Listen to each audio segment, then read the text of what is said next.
So hey guys, welcome to my new video. तो दोस्तों, आज हम लोग डिस्कस करने वाले हैं कुछ मल्टीपल स्टॉक्स के बारे में। बिकॉज इन कंपनियों को लेकर बड़ी न्यूज़ है और साथ साथ फंडामेंटल एनालिसिस भी करेंगे। तो वीडियो बहुत ही खास रहने वाला है, बिना स्किप के ज़रूर देखें। और दोस्तों, अगर आप चैनल में नए हैं तो चैनल को सब्सक्राइब कर दें, बेल आइकन को प्रेस कर दें, ताकि इसी तरीके से इम्पोर्टेंट नोटिफिकेशन सबसे पहले आपको मिलते रहेंगे। चलिए शुरुआत कर लेते हैं और सबसे पहले बात करेंगे मिंडा कॉर्पोरेशन लिमिटेड कंपनी के बारे में। अब देखिए न्यूज़ क्या है। Minda corporation share surge 10% on expected triple revenue growth by financial year 2030 Nuvama hikes target price. तो आप देखिए दोस्तों, इस कंपनी को लेके जो एक्सपेक्टेशन लगाया जा रहा है कि इनका जो रेवेन्यू ग्रोथ है वो ट्रिपल हो सकता है 2030 यानी कि फाइनेंशियल ईयर 2030 तक का। और यही वजह कई सारे एक्सपर्ट्स बाजार इसको लेके पॉजिटिव कंसिडर कर रहे हैं। लेकिन देखना होगा दोस्तों, कंपनी के फंडामेंटल्स क्या है, इस बात को भी समझना काफी इंपॉर्टेंट हो जाता है। अब फोरकास्ट क्या था वो भी देखिए Minda corporation rose sharply after the company forecast revenue triple 17,500 crore by financial year 2030 and EBITDA reaching 2100 crore. तो आप देख सकते हो दोस्तों कि इस कंपनी का रेवेन्यू और एबिटा मार्जिन देखेंगे तो वो काफी अच्छा इंक्रीज हो सकता है एज पर एक्सपेक्टेशन। अब बात करते हैं फंडामेंटल्स की। तो अभी आप देखो, Minda corporation limited is the one of the leading automotive compounded manufacturing company in India with the pan India presence in international and footprint. तो दुनिया भर में ये कंपनी कामकाज करती है, ऑटोमोटिव इंडस्ट्रीज में से बिलोंग करती है। मार्केट कैप इनका 13,840 करोड़ का है। इसके अलावा आप देखोगे बहुत सारे ऑटोमोबाइल इंडस्ट्रीज को ये अपने सर्विसेज प्रोवाइड करती है। स्मॉल कैप क्वालिटी का स्टॉक है। नंबर की बात करते हैं तो जून क्वार्टर में इनका सेल्स था 1192 करोड़ का, जो कि आज जून 2025 में जो नंबर पेश किए गए हैं वो 1386 करोड़ रहा। यानी सेल्स में काफी अच्छा इजाफा देखने को मिला है। वहीं नेट प्रॉफिट 64 करोड़ का था, जो कि बढ़ के हो गया 65 करोड़। तो प्रॉफिट के अंदर कुछ खास जंप देखने को नहीं मिला है अब तक। एंड इसी के साथ साथ हम लोग शेयर होल्डिंग पैटर्न चेक करेंगे तो मेजोरिटी ऑफ स्टेक प्रमोटर्स के पास है, जो कि 64% से ज्यादा है। वहीं एफआईज की होल्डिंग जून क्वार्टर में थोड़ी सी बढ़ी है, 8.33 से बढ़ के हो चुका है 8.83%। एंड डीआईज की होल्डिंग 18.48 से घट के हो चुका है 18.17%।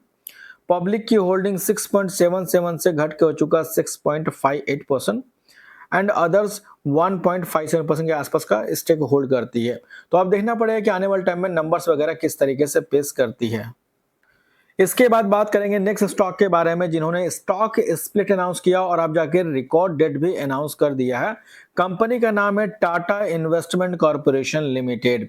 राइट, अब दोस्तों इस कंपनी ने 1:10 का स्टॉक स्प्लिट अनाउंस किया है, जिसका रिकॉर्ड डेट है 14 अक्टूबर 2025। तो अगर आप इस कंपनी के शेयर होल्डर हैं तो डेट नोट कर सकते हैं 14 अक्टूबर 2025 का।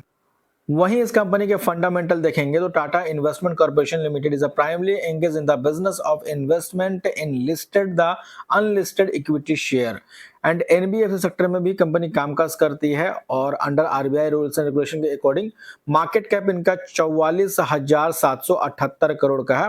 एंड सबसे बड़ी बात दोस्तों ये है कि company is almost debt free, यानी कंपनी के ऊपर कोई खास डेट देखने को नहीं मिलता। कितना वो भी देखेंगे। और इसी के साथ साथ नंबर्स की बात करें तो अभी जो जून क्वार्टर के नंबर देखने को मिले थे वो काफी डिसेंट रहे। बिकॉज मार्च क्वार्टर में इनका सेल्स था 16 करोड़ का, जो कि सीधा बढ़ के हो चुका है 145 करोड़ का।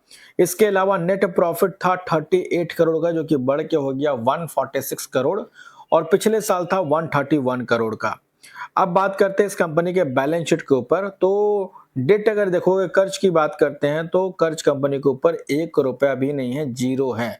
रिजर्व 31,000 करोड़ का है। एंड इसी के साथ साथ शेयर होल्डिंग पैटर्न में नजर डालते हैं तो majority of stake promoters hold करती है, जो कि 73% से ज्यादा का है। वहीं पे एफआईज की होल्डिंग 2.46 से बढ़ के हो चुका है 2.54%। डीआईज की होल्डिंग जैसे पहले थी वैसे आज भी मेंटेन है।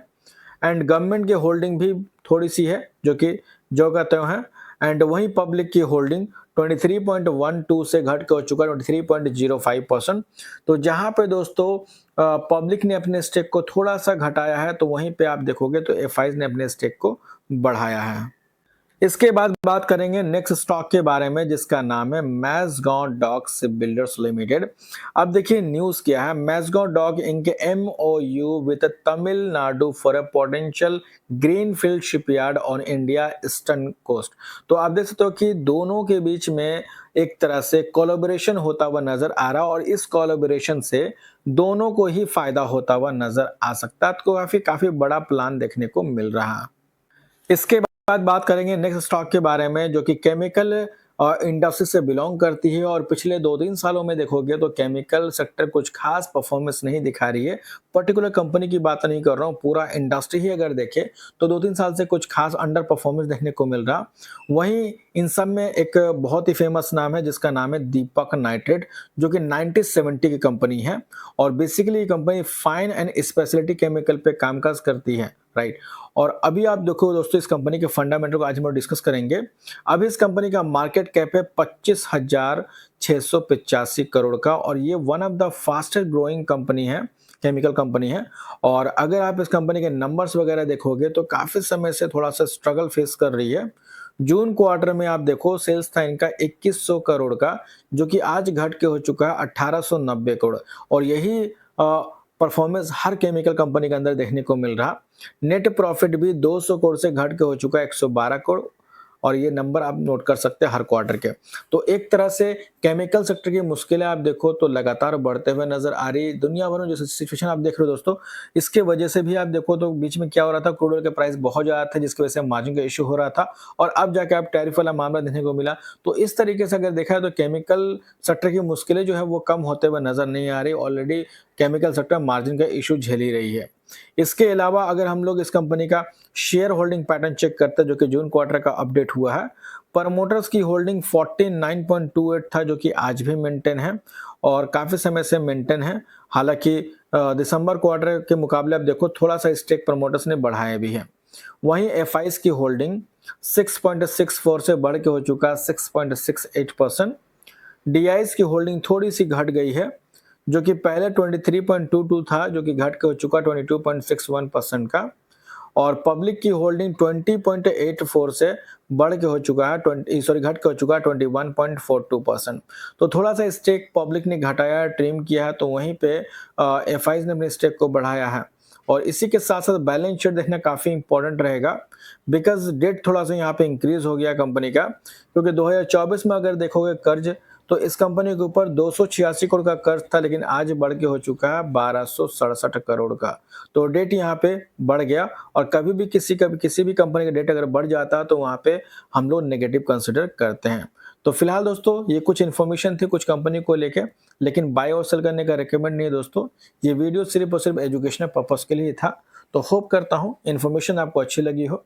अगर अच्छी लगी तो इसे लाइक जरूर करना, चाहे तो सब्सक्राइब भी कर लेना, ताकि इसी तरीके से इंपॉर्टेंट नोटिफिकेशन सबसे पहले आपको मिलते रहेंगे। तो मिलते हैं नेक्स्ट वीडियो में, तब तक के लिए बाय बाय।